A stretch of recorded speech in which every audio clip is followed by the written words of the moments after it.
studio was packed, but the loudest thing in the room was the waiting. Not the usual cable news shouting, not the pre-fight chanting, just that tight hush you get when people think they're about to watch someone step on a rake in high definition. Tonight's matchup was billed as economic policy and political accountability, but everyone understood what it really was. A clash between a modern media machine and an old-school interrogator. Alexandria Ocasio-Cortez walked in with the confidence of someone who's never lost a battle on her own timeline.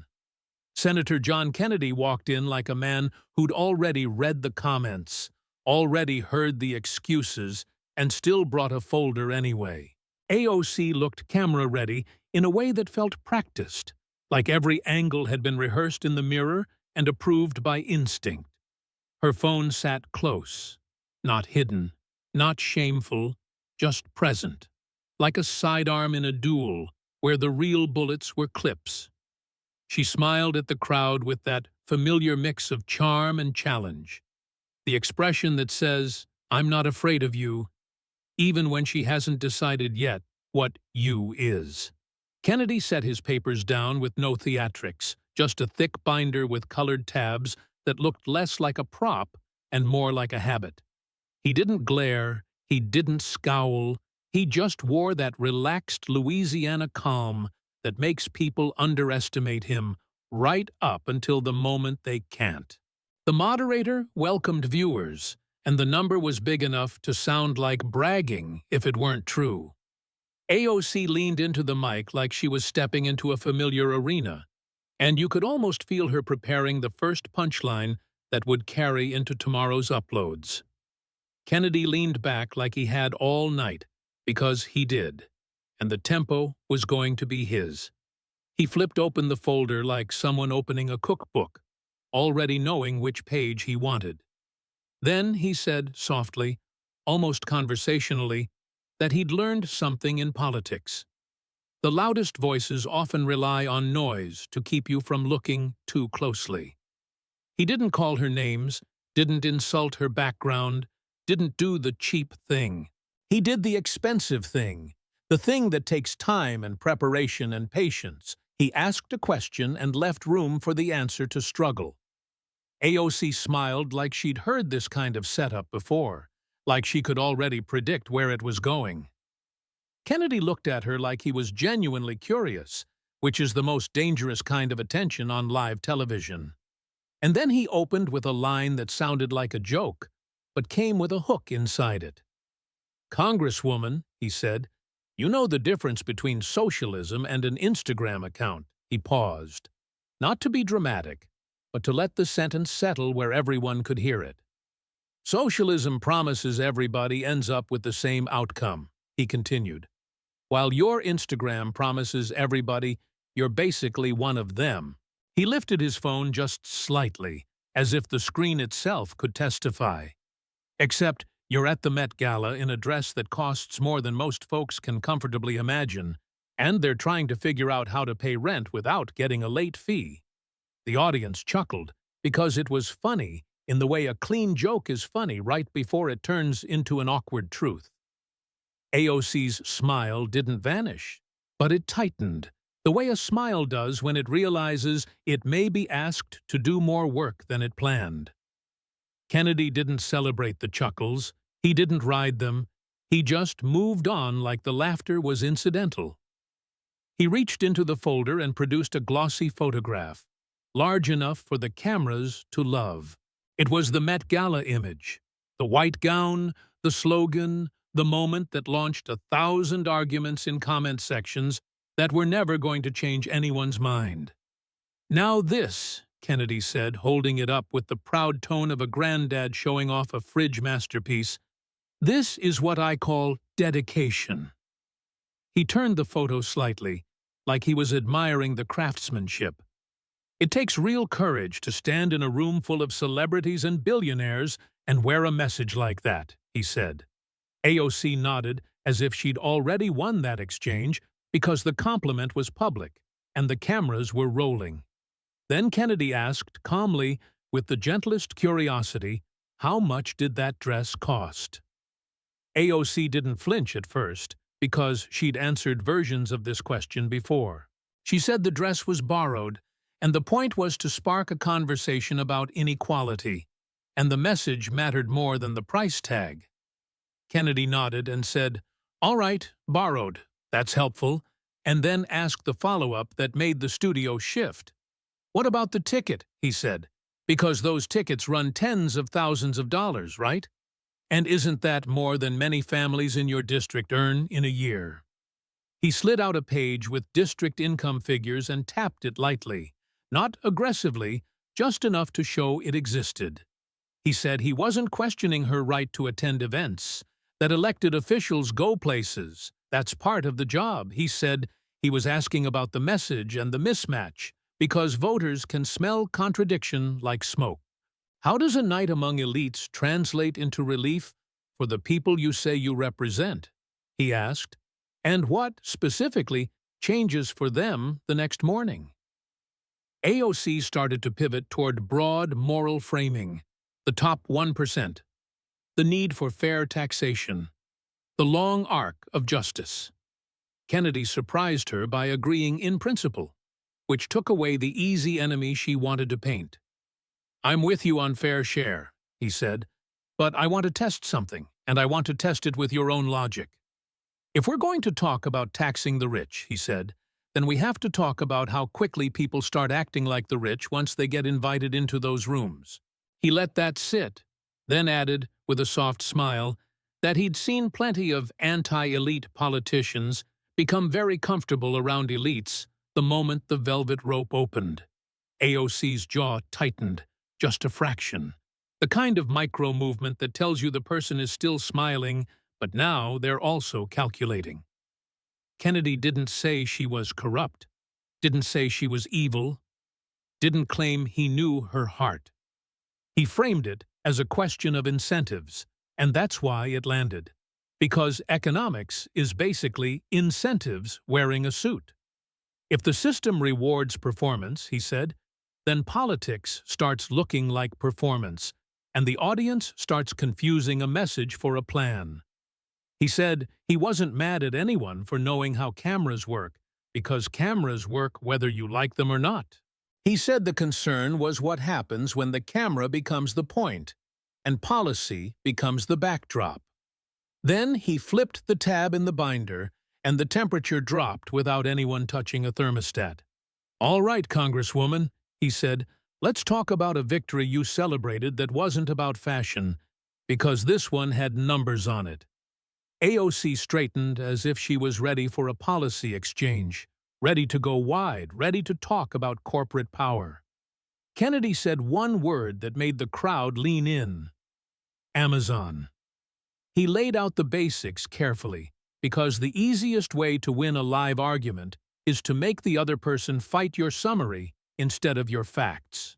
The HQ2 proposal, he said, was supposed to bring tens of thousands of jobs to Long Island City, the kind of salaries that change family trajectories. He acknowledged that big corporations can be ruthless, that communities have legitimate concerns, and that nobody should be bullied into a bad deal. Then he brought up her celebratory post after the deal collapsed, and he didn't mock it. He just read it like evidence. He said, in his softest tone, that it's hard to call something people power when the people lose paychecks in the process. AOC jumped to the tax breaks argument because she'd practiced it, and practiced arguments are comforting when the room gets sharp.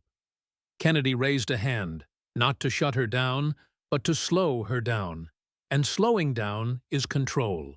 He told viewers at home that the phrase tax breaks gets thrown around as if it's a suitcase full of cash being handed over in a back alley. He explained incentives in plain terms, emphasizing conditionals. Credits tied to job creation. Future revenue tied to an outcome that never happens if the project dies. He made the key point without shouting. If the company doesn't come, the revenue never materializes. So you can't claim you saved money that never existed. Then he asked the question that didn't sound cruel, but was absolutely brutal. Did you oppose the deal because it was truly bad or because it was a perfect villain for a viral win? AOC tried to answer like a movement leader, talking about dignity, community control, and refusing to subsidize billionaires. Kennedy didn't deny the moral language. He just demanded the math stand next to it without flinching. He said negotiating is part of governing, and leverage is real, and walking away is sometimes necessary, but you don't throw away leverage and call it empowerment. He framed it as a trade-off. You can hate a corporation and still admit jobs matter, and you can demand better terms without burning the entire table. AOC's expression started to show strain, not because she lacked passion, but because passion doesn't answer what replaced those jobs in a way that satisfies a quiet room. Kennedy leaned back and let the silence do what silence does. It forces the audience to think. He said he didn't want a country where politics becomes a contest of who can sound the most righteous while delivering the least tangible improvement. He said, voters deserve to know the difference between an argument that feels good and a plan that works. And then, with that calm, polite cadence, he hinted at what was coming next, and you could feel AOC sense it too. Because the folder wasn't getting thinner, and Kennedy hadn't raised his voice once, and the scariest thing about a calm person is how much energy they still have. The shift happened quietly, the way serious moments often do, without music or raised voices to warn you. Kennedy didn't pounce on the Amazon point, didn't savor it, didn't repeat the line for effect. He simply let it sit there, unresolved, like an unpaid bill on the kitchen counter that everyone keeps walking past. AOC sensed the pause and filled it with conviction, talking about values, about refusing to be bought, about standing up to corporate pressure. It was the language of resistance, polished by repetition, familiar to anyone who'd watched her rise. Kennedy listened the way people listen when they already know what they're going to say next, but want you to finish anyway. He nodded at the right moments, not in agreement, but in acknowledgement, the nod of someone who understands the argument but disputes the conclusion. When she finished, he thanked her, which disarmed the crowd just enough to make what followed land harder. He said values matter, but outcomes matter more, because values don't pay mortgages or student loans. Then he asked a question that sounded almost gentle. What replaced those jobs? AOC answered broadly, talking about long-term community development, about rejecting a race to the bottom, about building an economy that serves people rather than corporations. Kennedy didn't interrupt, didn't scoff, didn't roll his eyes. When she finished, he said that was a vision, not a replacement. He pointed out that visions are important, but people still need something in the meantime, especially when rent is due on the 1st. He asked again, slower this time, what replaced those jobs. The audience felt it before she did. You could sense the collective awareness that the question wasn't going away, that it wasn't rhetorical, and that it wasn't cruel. AOC shifted in her chair, her pen tapping lightly, a small nervous habit magnified by the cameras. She said economic transitions take time and that not all growth is healthy growth. Kennedy responded that time is a luxury for people who already have stability. He leaned forward, elbows on the desk, lowering the distance between himself and the camera. He spoke directly to viewers who'd never attend a gala or argue policy on Twitter. He said, if you cancel a job opportunity today for the promise of something better tomorrow, you owe people an honest explanation of how they're supposed to live in between. He said, trust us is not a plan, and hope without structure turns into resentment fast. AOC tried to pivot to climate urgency because urgency is powerful, and she knows how to wield it. Kennedy acknowledged climate concerns without hesitation, which again robbed her of the easy villain. He said environmental responsibility is real and necessary, and anyone pretending otherwise is living in denial. Then he said something that made the room tense in a different way. He said urgency does not excuse carelessness, and big problems don't justify sloppy solutions. And that's when he turned the page to the tab that had been waiting. "Let's talk about the Green New Deal," he said, not with sarcasm, not with mockery, but with numbers. He described it as ambitious, which sounded generous, and unprecedented, which sounded neutral, until he added the word expensive. AOC straightened again, ready for the fight she'd rehearsed, the one about existential threats and moral responsibility. Kennedy let her have that frame for a moment, then brought the conversation back to scale. He asked viewers to imagine the size of the country, the number of buildings, the complexity of the grid. He read portions of the proposal carefully, almost methodically, like someone reading instructions out loud to see if they still make sense. Upgrade every building. Eliminate fossil fuels. Guarantee energy, healthcare, housing, and income security. He paused after each clause, not for laughs, but to let the accumulation sink in. He said ambition is admirable, but ambition without a roadmap is a liability. AOC began to argue that the proposal was a framework, not a finished bill. Kennedy accepted that description and then asked the obvious follow-up. If it's a framework, he said, then where is the math that makes the framework plausible?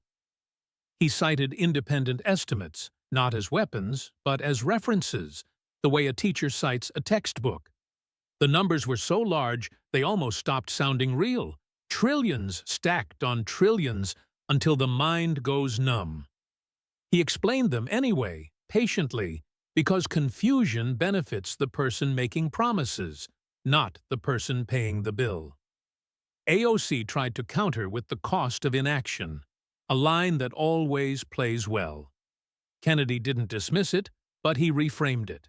He said you can't compare hypothetical future damage to guaranteed present cost without explaining who absorbs the shock. He said policies don't exist in theory. They exist in households, and households have budgets whether politicians like it or not. Then he asked a question that cut through the abstraction. Who pays first? The room stayed quiet. AOC talked about progressive taxation, about wealth concentration, about restructuring the system. Kennedy nodded again and said taxes still come from people, even when you label them progressive. He said money doesn't appear because you want it to, and borrowing has consequences even when intentions are noble. He pointed out that debt is a tax on the future, and the future doesn't get a vote. Then he found the clause that changed the tone from intense to uncomfortable. The language about supporting those unwilling to work was read slowly, deliberately. He didn't mock it at first, didn't add commentary, just let the words exist on their own. Then he asked if that phrasing was intentional or accidental. AOC said it was about dignity and support, not discouraging work. Kennedy said words matter, especially when they're written down and sent into the world. He said safety nets exist for a reason, but hammocks don't help people climb. The audience laughed lightly, because humor arrived late and cautiously. Kennedy didn't press the joke. He used it as a hinge to return to fairness. He asked how you explain to someone working 2 jobs that they should fund someone else's choice not to work. AOC tried to reframe again, but the rhythm was slipping. Kennedy kept his tone steady, almost sympathetic, as if he wanted her to succeed at answering. He said, reformers have a higher burden because they're asking for trust on a massive scale. He said big promises require precision because small errors become disasters when multiplied nationwide. And then he closed that section with a line that sounded less like an attack and more like a warning. He said dreams are powerful, but dreams without discipline have a history of ending badly. He said the country has tried grand experiments before, and the bill always arrives eventually. He said voters deserve leaders who can say no to their own ideas when the math doesn't work. AOC looked frustrated, not because she lacked conviction, but because conviction wasn't moving the room the way it usually did. The folder closed briefly, not because Kennedy was finished, but because he wanted to mark the moment. The moderator attempted to redirect, sensing the tension climbing. Kennedy allowed it, smiling politely, but the control never really left his hands. AOC spoke about representation, about being a voice for people who feel unheard. Kennedy responded that representation also means telling people hard truths they don't want to hear. He said, leadership isn't applause, it's responsibility. The crowd's energy shifted from excitement to evaluation. People weren't cheering or booing, they were calculating. AOC could feel it, that subtle change where emotion gives way to doubt. Kennedy sensed it too, and chose that moment to pivot away from policy into something closer to personal accountability. Not personal attacks, he clarified, but personal consistency. He said, transparency matters, especially when you campaign on it. He said, talking about money in politics invites scrutiny of your own operation. AOC bristled slightly, preparing to defend, because she'd done this dance before. Kennedy opened another tab, this one thicker, and the room seemed to lean forward. He said he wanted to be careful here, because facts matter and accusations without evidence help no one. He referenced campaign filings, fittings, organizational structures, the way money moves when it changes labels. He didn't accuse her of crimes, didn't use loaded language, didn't suggest guilt. He asked why structures that look like the ones she criticizes appear in her own orbit. He said the standard you apply to others should survive contact with your own paperwork. AOC said everything had been reported and reviewed. Kennedy accepted that and clarified his point. He said legality and credibility are not the same thing, and voters care about both. He said if you build a brand on purity, people will test it, because that's what brands invite. He said no one is immune from contradiction, but denying it only amplifies it. The silence returned, heavier this time. He closed the binder again, not dramatically, just enough to signal a pause. He said this wasn't about humiliation or winning points. He said it was about reminding everyone watching that politics is not a performance art. He said leaders don't get graded on intention. They get graded on impact. And he warned, quietly, that confusing the two has consequences. AOC took a breath, steadying herself. She had faced hostile interviews before, but this felt different. There was no villain caricature to attack, no outrage to weaponize. Just questions, calmly asked, that refused to dissolve into slogans. And as the cameras rolled on, it became clear this exchange wasn't over. It was only moving into deeper water. The third phase didn't begin with a confrontation. It began with a lull, the kind that settles in when everyone senses the next question is going to matter more than the last. Kennedy didn't rush it. He took a sip of water, adjusted the papers in front of him, and glanced briefly at the moderator, not for permission, but to mark time. AOC watched him closely now, no longer relaxed, no longer playing to the crowd, but trying to anticipate where he was going. He said he wanted to step away from ideology for a moment and talk about credibility. Not beliefs, not intentions, not vision, but credibility, the currency that determines whether people trust you when you ask them to sacrifice. He said credibility is built slowly and lost quickly, and that it doesn't care how many followers you have. AOC nodded faintly. as if agreeing in principle, though her jaw tightened. She could feel the terrain shifting under her feet. Kennedy started with something small, almost trivial on its own. He mentioned the way stories are told, how moments are framed, how narratives are shaped. He said politics has always involved storytelling, but the line between storytelling and staging has become dangerously thin. He looked at AOC and said she understood that line better than most. That wasn't a compliment, and everyone knew it. He brought up the border photo without drama, without accusation.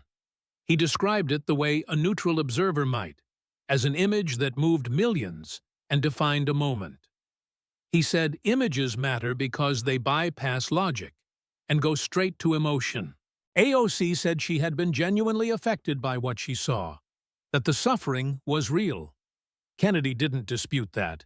Instead, he asked about framing, about angles, about timing, about how easily context can disappear when a photo travels faster than explanation. He said the wider shot changed how people understood the scene, not because it erased suffering, but because it revealed intention. AOC said critics were nitpicking to distract from the real issue. Kennedy replied that distraction works both ways. He said when leaders use images to amplify emotion, they also inherit responsibility for accuracy. He said outrage fueled by incomplete context doesn't just mislead opponents, it misleads supporters too. AOC shifted in her chair, her fingers interlacing, unclasping, then clasping again. The cameras caught the movement, subtle but telling. This wasn't a space she liked to defend in. Kennedy moved on, smoothly, without dwelling too long. He referenced January 6th, careful with his words, deliberate with his tone. He acknowledged the seriousness of that day, the fear, the chaos, the genuine danger many faced. He said it was one of the darkest moments in modern American politics. AOC nodded again, more firmly this time. Then he drew a distinction. He talked about locations, about buildings, about proximity. He laid out the physical reality calmly, almost clinically, like a map lesson. He said fear is subjective, but facts are not. AOC said she believed she was in danger. Kennedy didn't argue her feelings. He said feelings don't require permission. But he asked whether describing an experience inaccurately helps anyone understand what actually happened. He said when personal accounts expand beyond verifiable facts, they don't strengthen the truth. They dilute it. The audience shifted again, this time uneasily. He explained how stories grow online, how language escalates, how fear becomes narrative currency. He said there's a difference between being afraid and being targeted. AOC tried to respond, but Kennedy raised a hand gently, not to silence her, but to finish the thought. He said when leaders insert themselves into the center of every crisis, it blurs the line between witness and protagonist. And that blurring has consequences. AOC accused him of minimizing trauma. Kennedy said the opposite. That exaggeration minimizes real trauma by competing with it. He said people who were actually breached, actually attacked, actually trapped, deserved clarity, not conflation. The word hung in the air, heavy and academic, but unmistakable. Conflation. He paused again, letting the silence do its work. This wasn't entertainment anymore. This was discomfort, the kind that lingers after the broadcast ends. AOC looked toward the camera, instinctively, then back at Kennedy. The usual feedback loop wasn't there. Kennedy transitioned without warning, which made the next subject land harder. He spoke about family, not sentimentally, but cautiously. He said family stories resonate because they feel authentic, because they feel unfiltered. AOC's posture stiffened immediately. She knew what was coming. He referenced the post about her grandmother, describing it the same way millions had seen it. The damaged house, the buckets, the implication of neglect and injustice. He said it was powerful, effective, and emotionally compelling. Then he asked a simple question. What happened next? AOC said the situation was complex, that outside help came with political strings. Kennedy didn't raise his voice. He asked whether fixing a roof requires ideological alignment. The audience murmured, just barely audible. The question was sharper than it sounded. He explained what happened with the fundraiser in plain terms. Money offered, money refused, donors turned away. He said intentions might have been mixed, but outcomes were clear. AOC said she didn't want her family used as a political prop by opponents. Kennedy said that decision had already been made. That line hit harder than anything before it. Not loud, not dramatic, just precise.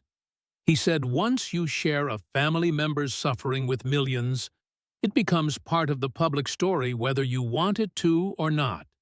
He said rejecting help afterward raises questions about priorities. AOC looked down at the desk. Kennedy didn't linger. He said this wasn't about shaming anyone for protecting their family. It was about consistency. He asked how you reconcile condemning systemic neglect while declining immediate relief. He said voters notice those contradictions even when commentators don't. The silence was absolute. He leaned back slightly, creating physical distance after the emotional closeness.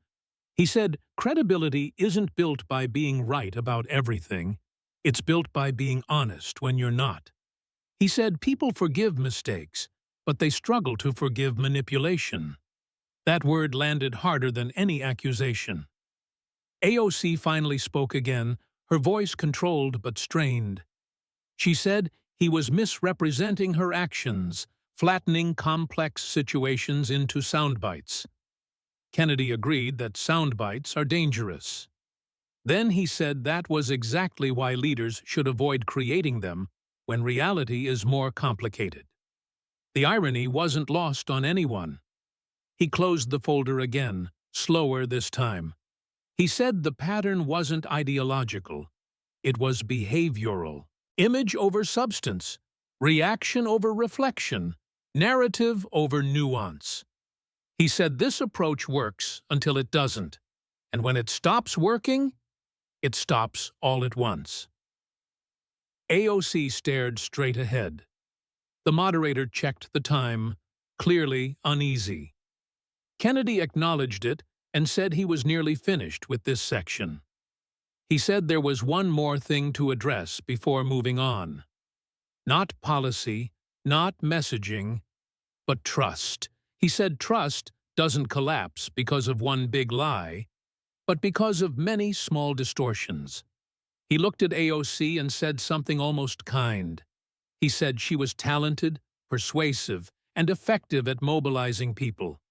He said those skills are powerful and rare, but he warned that when persuasion outruns precision, it becomes dangerous. And that danger isn't abstract. It shows up in people's lives. AOC inhaled slowly, exhaled slower. This wasn't a battle she could win with passion alone. The room felt colder now, more analytical, less forgiving. Kennedy wasn't attacking her character, he was auditing it. And audits don't respond to speeches. As the cameras stayed fixed, it became clear the debate had crossed a line. This was no longer about who had the better argument. It was about who could withstand scrutiny without retreating into performance. AOC had built her career on momentum. Kennedy was applying brakes. And as the third segment closed, one thing was certain. Whatever came next would not be about slogans or applause lines. It would be about accountability. And accountability, once introduced, rarely leaves quietly. The fourth stretch of the night unfolded with a different energy, less theatrical and more clinical, as if the room itself had decided the show was over and the examination had begun. Kennedy didn't announce the shift, but everyone felt it when he stopped smiling altogether. He said he wanted to talk about money again, not in slogans, not in moral language, but in arithmetic.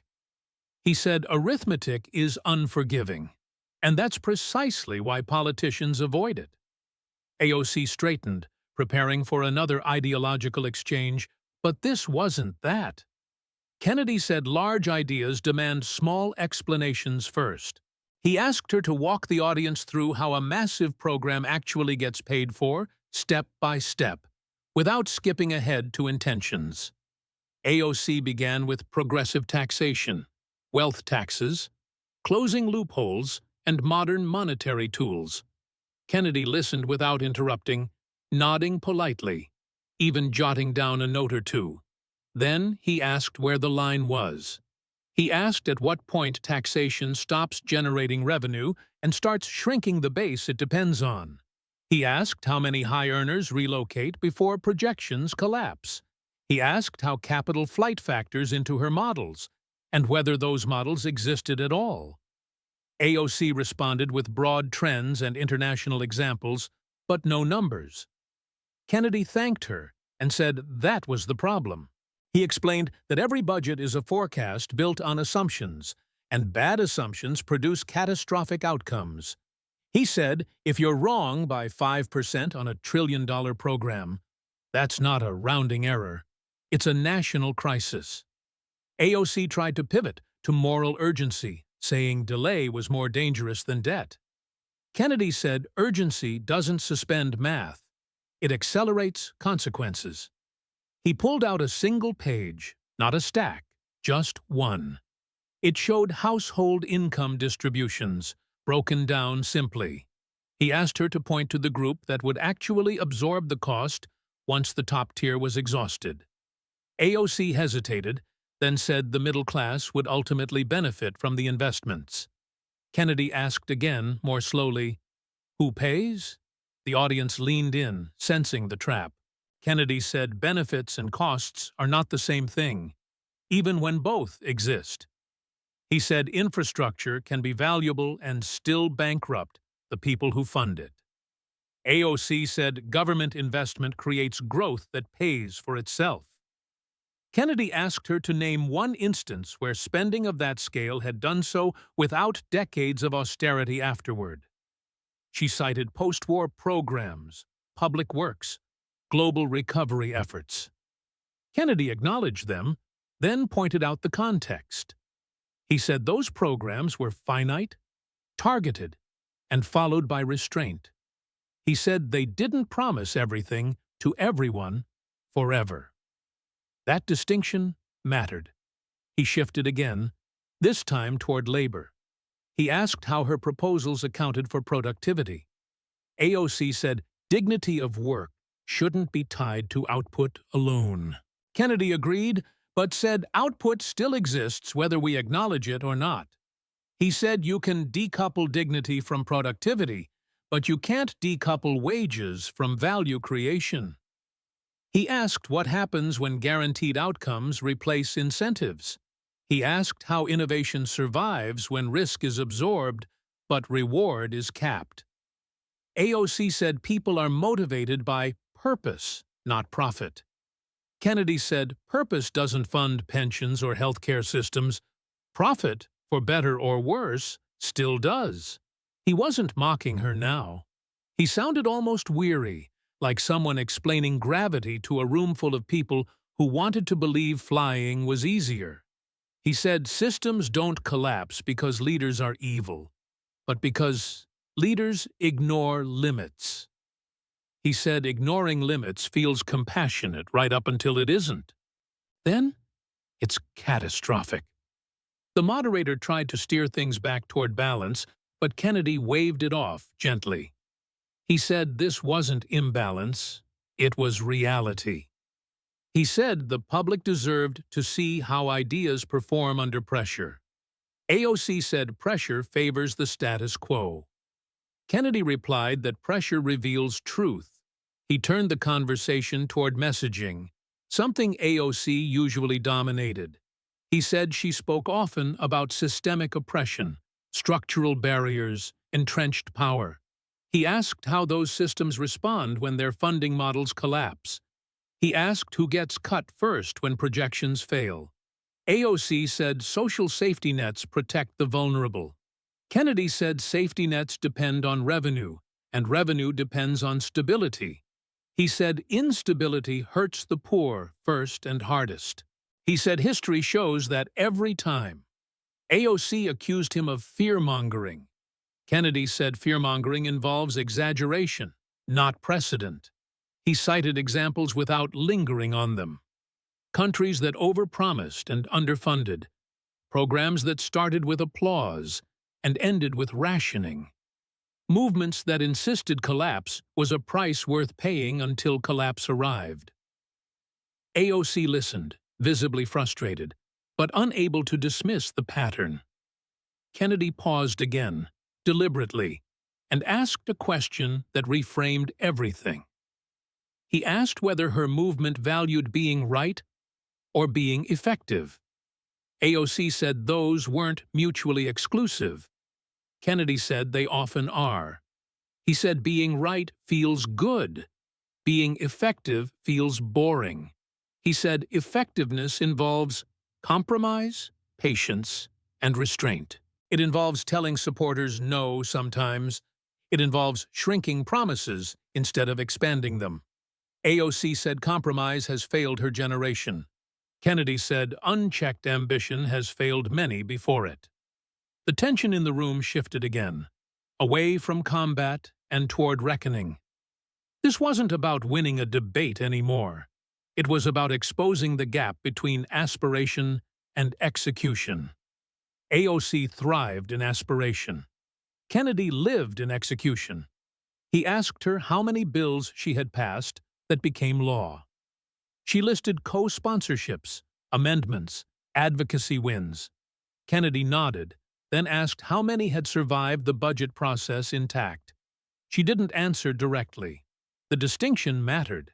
He said legislation is not performance art. It doesn't reward purity or passion. It rewards persistence and pragmatism. He said the system she criticized was also the system that turned ideas into reality. Ignoring that didn't change it. AOC said the system was broken. Kennedy said broken systems still exist, and pretending they don't is how you lose inside them. He said revolutions that don't plan for governance rarely end well. He said tearing down is easier than building up. The audience absorbed that quietly. He closed this portion by addressing the viewers directly. He said passion is not a substitute for preparation. He said outrage is not a policy. He said likes are not votes, and trends are not laws. He said anyone asking for power owes the public more than feelings. AOC sat still, her expression unreadable now. The confidence she'd entered with hadn't vanished, but it had hardened, become defensive.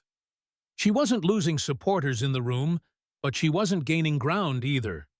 Kennedy wasn't trying to convert her base.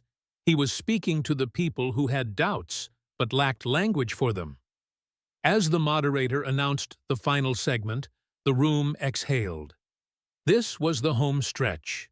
AOC would get one more chance to reassert control, to reframe, to rally.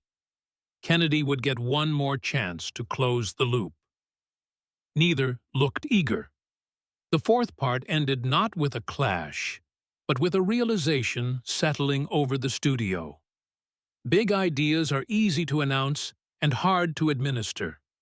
Charisma can carry you far, but it can't carry you through a spreadsheet. And once numbers enter the conversation, applause becomes irrelevant. Only answers matter.